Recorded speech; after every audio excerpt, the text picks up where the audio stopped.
विश्व 24 न्यूज हर पल आपके साथ। नमस्कार मित्रांनो, मी प्रहार जनशक्ती पक्ष शहराध्यक्ष अजित कुलकर्णी। आत्ताच मला कळालं की सिव्हिल हॉस्पिटलमध्ये सिक्युरिटी नेमलेले आहेत, सिक्युरिटी गार्ड्स जे आहेत त्यांनी आत्ताच झी 24 तासचे प्रतिनिधी किंवा पत्रकार त्यांना खोटा गुन्हा दाखल करण्याची धमकी दिली, आरेरावी केली। असंच मध्यंतरी आमचे प्रहार जनशक्ती पक्षाचे कार्याध्यक्ष यांना सुद्धा काहीतरी आरेरावीची भाषा केली होती। त्यांना आम्ही सडेतोड उत्तर दिलं, तो विषय नाहीये। पण पत्रकार हे आपल्या भारताचे चौथे स्तंभ आहेत।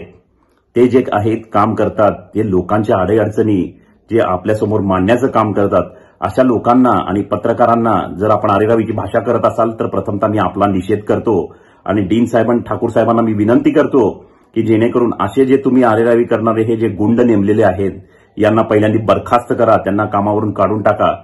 हे मी आपल्याला या माध्यमातून सांगू इच्छितो। आणि जे येण्या जाण्याचे गेट आपण जे बंद केलेलं आहे, जे सिव्हिल हॉस्पिटलच्या लक्ष्मी मंदिरचं, ते सुद्धा गेट उघडण्यात यावं। कारण कोण कुठून येतं, कोण कसं जातं, कुठली अँब्युलन्स कुठून येते, कशी जाती किंवा कुठला रुग्ण कसा येतो हे आपण सांगू शकत नाही। रुग्ण आलेले ते चारी बाजूनी कुठलाही जाऊ देतो, त्यांचा अधिकार आहे, तुम्ही त्याला बंधन घालू शकत नाही आणि आपल्याला तो अधिकार दिला नाही। आणि जर आपण याच्यात आरेरावी केली, तुमच्या सिक्युरिटी गार्डनी जर आरेरावी केली तर मग त्याला ठोकल्याशिवाय आम्ही प्रहार जनशक्ती पक्ष गप्प बसणार नाही, हे तुम्ही डोक्यात ठेवा।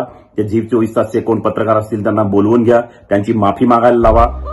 राज्यातील महत्त्वाच्या आणि आपल्या भागातील ताज्या बातम्या पाहण्यासाठी आजच आमच्या विश्व 24 न्यूज चॅनलला YouTube वर सबस्क्राइब करा आणि बेल आयकॉन प्रेस करा।